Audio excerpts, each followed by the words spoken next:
It's number 5 on number 5, and here we go with a 4th down play. Andover going to go for it. Play action coming.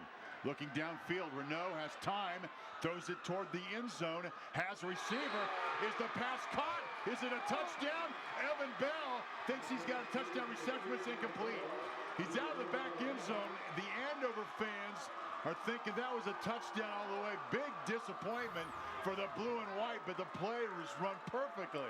Well, we're going to take a look. In high school football, you only have to have 1 foot down. Great throw by Renoux. We're going to take a peek here.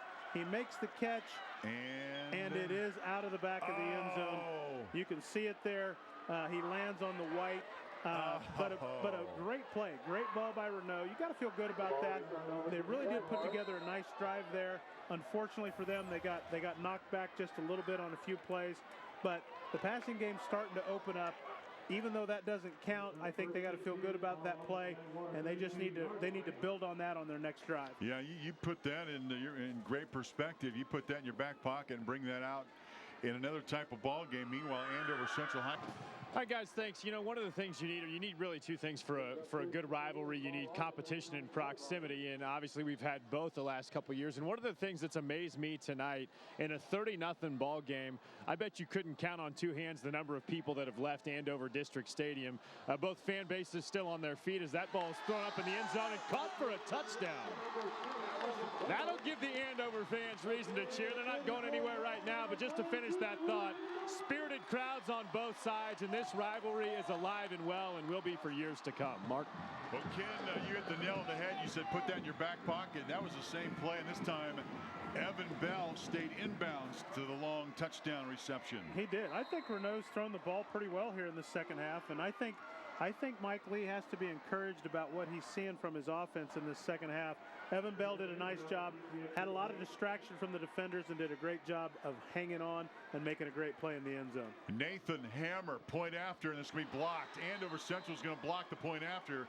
So the point total will hold at 6, 30-6, 8:07 to go in the ball game. But the Trojans have scored. Long pass play from Eli Renoux as he finds his receiver to the end zone. You're watching Friday Night Live on the Cox Channel, Kansas. Now on that right side of the offensive line, the blocking backs have done a great job. Back to pass. See if this works again. Toward the end zone. It's got a receiver. It's caught. 5-yard line. And it is down at the 1. And that was Evan Bell again, who got past the defender. And Eli Renoux, hey, Andover might have a little something going offensively with this play. Boy, it's the same look we got on the touchdown just a little bit ago. And he really lays a nice ball out there. Bell does a great job of getting the catch, and he just can't quite get to the end zone. But I've been impressed with this second half with their ability to throw the football. That's only going to bode well for them as they move on down the season here. Well, I must say once again that Andover did not have a completed pass this season until the 3rd quarter. But a touchdown here is rumbling in the end zone from 1 yard out. Robert Bundy gets the job done. Long pass play. Then Robert Bundy scores. And hey, Andover High School still fighting. They're now in double digits, down 37-12. But Bundy in the pass play, Andover High School might have found a little something they can use next week in this long pass play and then the inside rushing game. Yeah, it was a nice job up front. Pretty fitting that Bundy gets in the end zone. He really has had a nice night. That offensive line's done a nice job in the second half getting in those yards as well.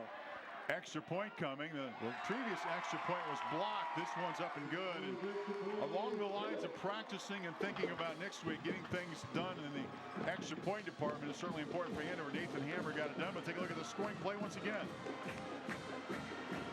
As Bundy scores, gets in the end zone. Nice run, great block by Dreifert there, getting on his guy, puts him on his back. I like the fight Andover has, and we heard from Mike Lee at halftime. He was a little disappointed in the way his kids have competed, and even though the outcome didn't turn to his favor, I really think they've competed pretty hard here in this second half, and I think they've done some things that they can build on. I agree.